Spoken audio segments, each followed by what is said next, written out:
Hey guys, welcome back to the Curious Curator. This episode will be a little different. I'm not going to talk about an exhibition. I'm actually going to talk about some of the ideas that were discussed at a recent symposium at the Serralves Museum of Contemporary Art. The symposium originated from the exhibition 12 Contemporaries, which I talked about a few weeks back. And it was about collective exhibitions or group exhibitions. Specifically the history and the problematics surrounding this type of exhibitions. Obviously, because the symposium lasted for 2 days or 1 day and a half, I didn't film it. The museum did, and I heard they will eventually share it online. But during this episode I'm going to show you a few photos from group exhibitions so that you don't get tired of looking at my face. One of the first presenters was Diederik Didriksen, an art critic and professor at the Academy of Fine Arts in Vienna. He talked about the history of group exhibitions. This was interesting for me because traditionally art history is studied from the point of view of artists, artworks and art movements. And only recently has there been a true interest in studying exhibitions from an art historical perspective.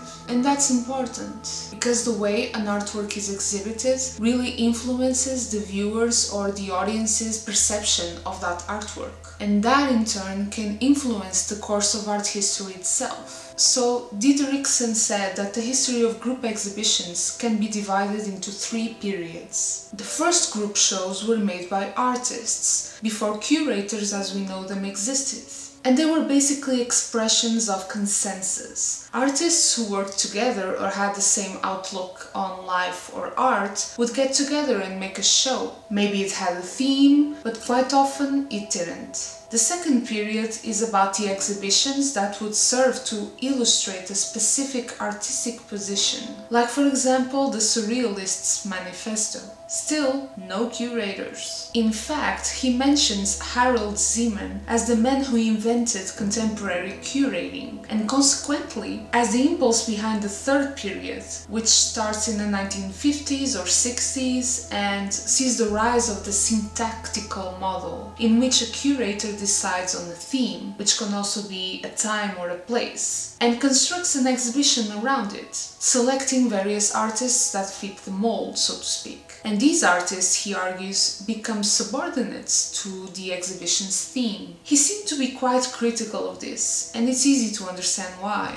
An artist's individuality might get lost in such an exhibition. But I would argue the first group shows he mentioned weren't really that better, because intentionally or not, the plurality of artists was transformed into a kind of forced singularity, derived from being shown all in the same place at the same time. Whereas in contemporary thematic shows, that singularity or commonality is just a point of departure, to see how each artist is exploring that point in a different way. And in my opinion, that makes contemporary group exhibitions much more open endeavors than the traditional ones were.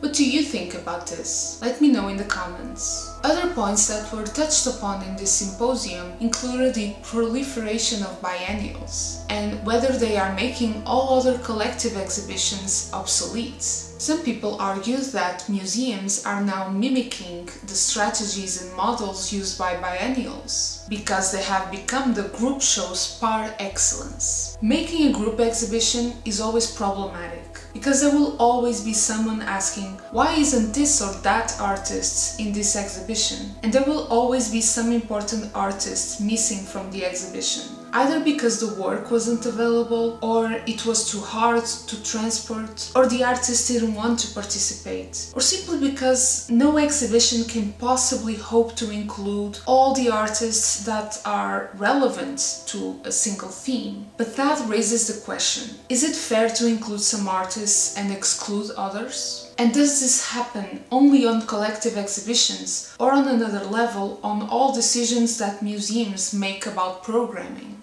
Does all of this mean that exhibitions are ultimately failures? Some people would say yes, and I wouldn't entirely disagree. But even if it is so, what exactly is the problem of doing something that you know is inherently flawed, but that you want to do anyway in the hopes that there will be enough positive things about it to make it worth it. It's a little bit like democracy. We know democracy is flawed, it's not ideal, but we keep doing it not just because we can't think of anything better, but because the act of democracy and the debate around it might eventually lead to a better way of doing things. I will leave you to that idea.